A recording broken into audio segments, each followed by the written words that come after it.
Hello everyone, this is T2. Once again, welcome back to our channel. I hope you are doing well.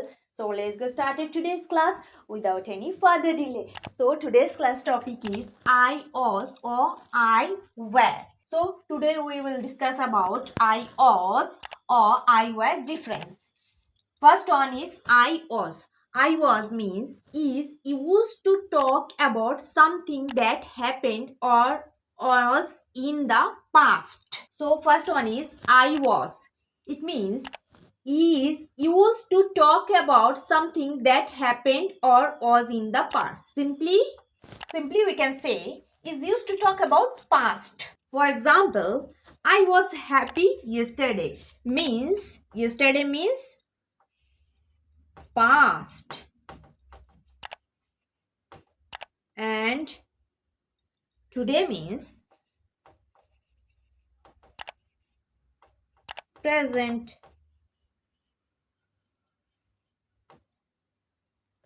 So yesterday means past.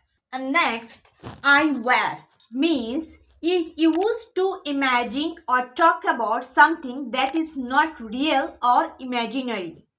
It means imaginary, not real. So simply we can say it is used to talk about imaginary. For example, if I were a bird, I could fly. This sentence is totally imaginary. I were a bird, then I could fly. Guys, I hope you are enjoying this class. So, see you tomorrow for another topic. Till then, stay tuned on our channel. Thanks for watching this video. Please like, share and subscribe our channel.